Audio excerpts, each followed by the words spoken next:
G'day viewers. Well, someone contacted me that had some TVs for me, so this big ass DLP TV, which has a blown bulb, no surprise. This is about as short life as a plasma TV is nowadays.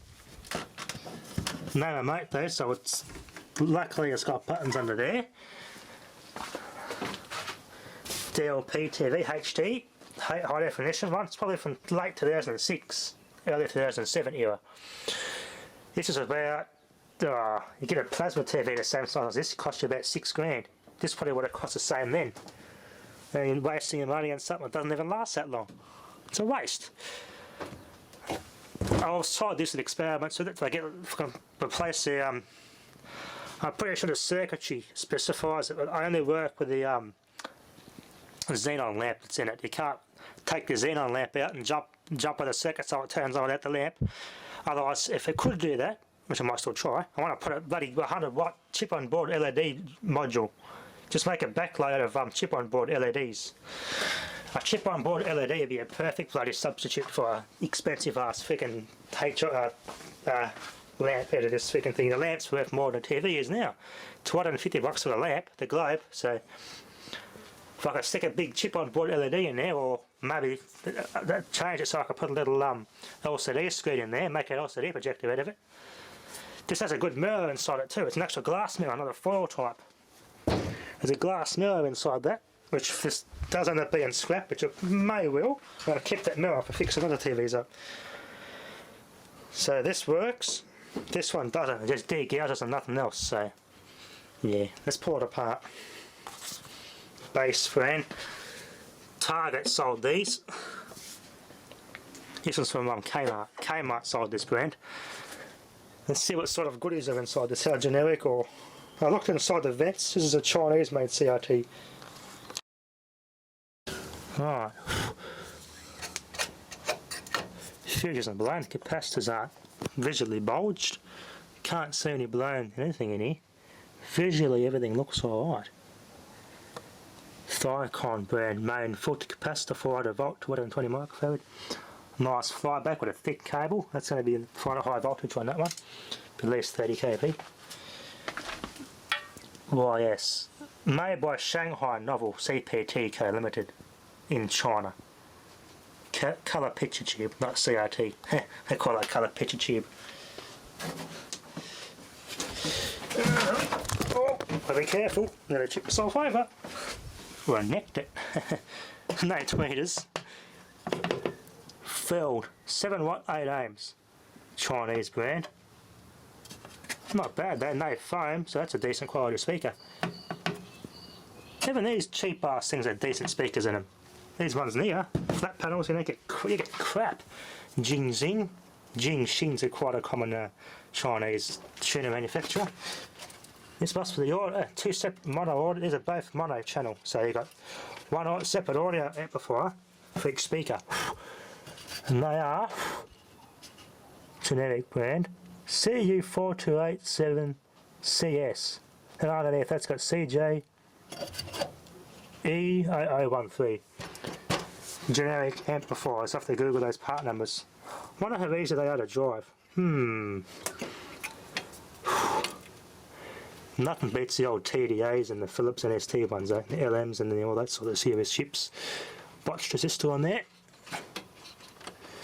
I didn't even cut that, you just left it that long. Look, that's an afterthought. But I can't see any physically damaged components on this thing. I wonder if this has been sparked somehow, just because it's so cheaply made, and that's the brains and it doesn't do anything. I bet you one of these RCs is dead. LA7681 and the BA, LC863524B. That has all the OSD and everything's on one of these chips. If one of these has died somehow, that's it, nothing can run. Because that's the brains of the circuit, the video, the signal processing and everything's done in those.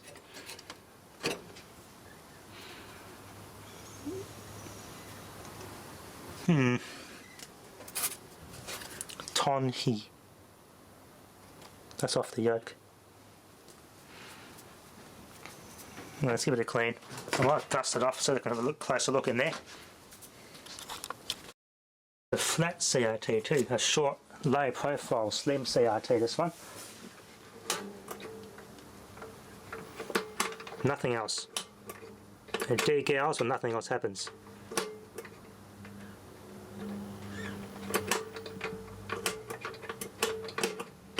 Could be the thermistor. See how it's all one board. This that broke off was here on the machine, so it's all one module. In the final assembly, they snap the net board off and stick it up there from down there. Cheap. It's got these things made to a cheap standard.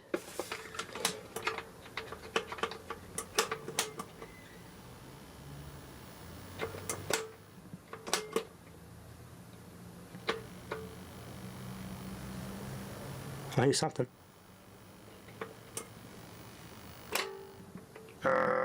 Sort of sound coming from it. So yeah, it's fucked. No surprise. It's getting part of it anyway.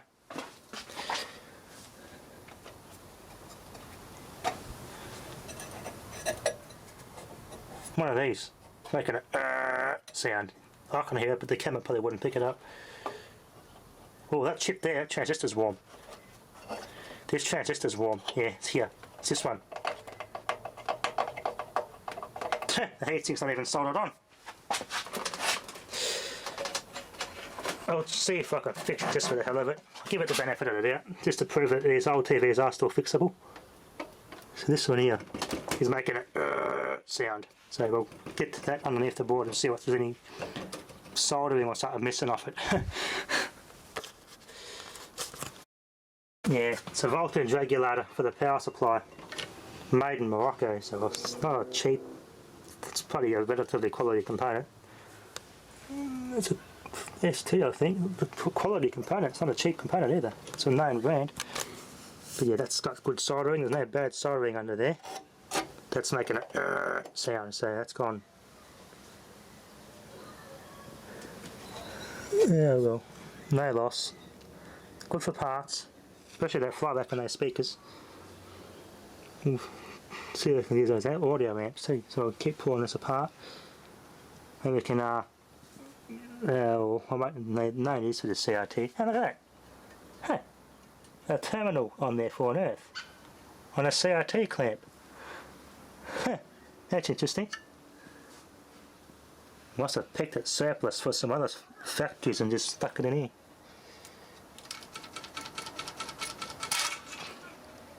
Yeah.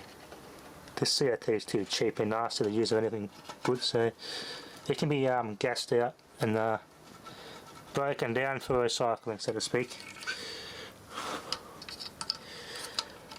The plastic's easy to break down. They can break down and go in the bin. Get these speakers out.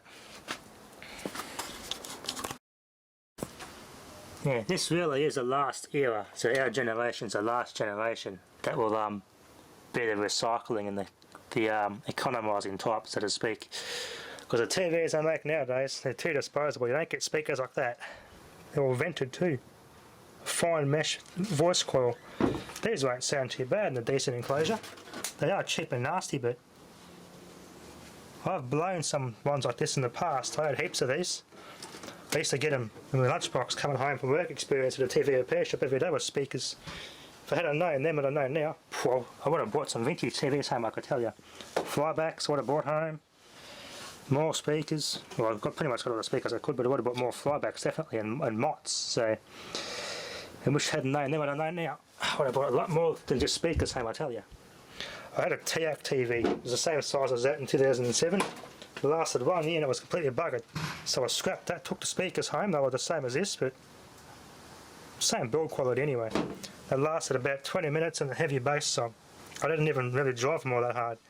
And the voice coil was just broke down. Like the lacquer you can smell inside the voice coil. The lacquer inside the voice coil wasn't set.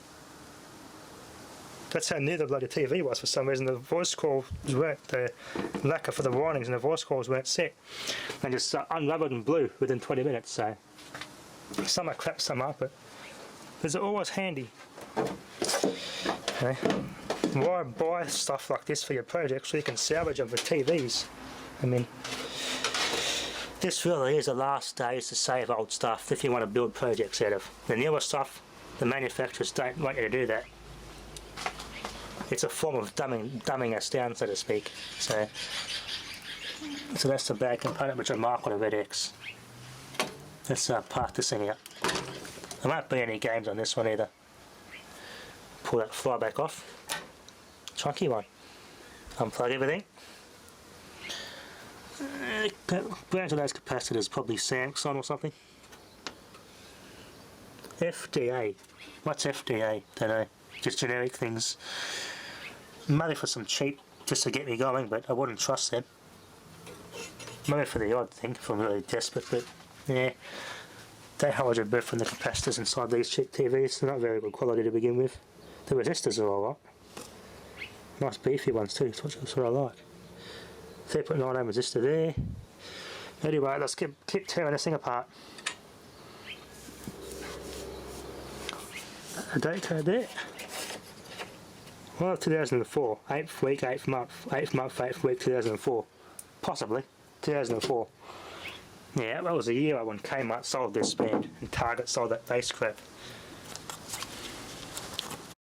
And the board's out. Nice fly back. I've got to shave that bit of plastic off so I can ZVS it, but I won't push it too hard because you don't really get theirs anymore. Let's see, 50k VDC. Ooh, chunky one. Even still has a fresh grease on the anode to stop act as insulation, which can attract dust and make a hissing crackling sound when you turn the TV on. Those there. I'll try those later on. Let's open this one up. Then we'll test it, which I know it works. Okay. Tonhai Pyongyang branded yoke. A Changhong flyback. That's the Changhong symbol there. China's #1 and oldest television manufacturer.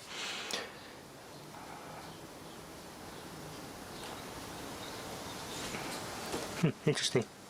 The board for the AV's up here. Interesting way to do it. It's a separate module.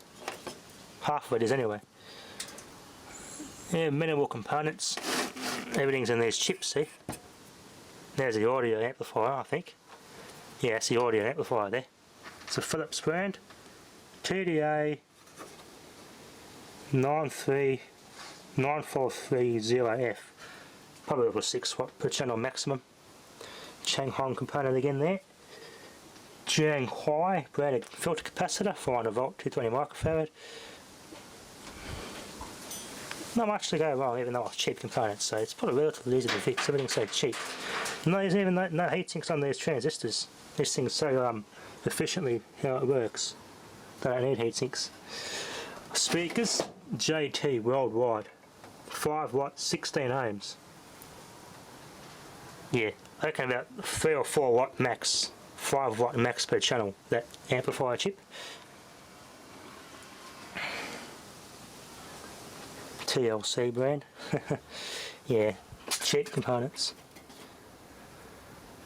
They're not the best speakers, but yeah. Malaysia made Changhua CRT. Theirs are okay, theirs weren't so bad, these tubes. It won't fit the SM&D monitor there. It's too big. The fit in the SM&D monitor if they had to replace that one. Resistor there, which is kind of pushed on its side to save space with those cords. Changhong Electric Limited. Yeah, Changhong. That's who bought this TV, Changhong. Celestial was bought by Changhong. Anyway, the rubber's starting to break down. Anyway, let's put it back together and give it a test. On camera, you see what the OSD's like on it. Oh, this one works. Menu.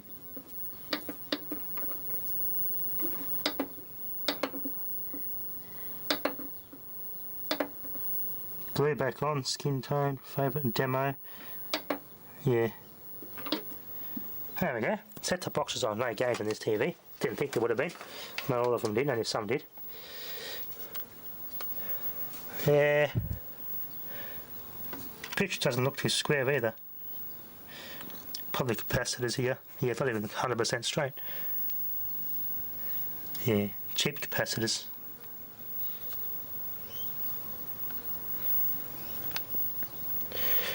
But it's got a full screen without the video signal. Yeah, full screen right there. Hey, that's a DVD input. Oh, it's got a dedicated DVD input. Be a slightly better audio quality. My one of my computer's GPUs outputs that signal. Interesting. Won't get very good, very bad pitch quality with it either. Pitch quality will be quite good with the DVD input on this. Turns off pretty cool too. That'd be good for a slow-mo.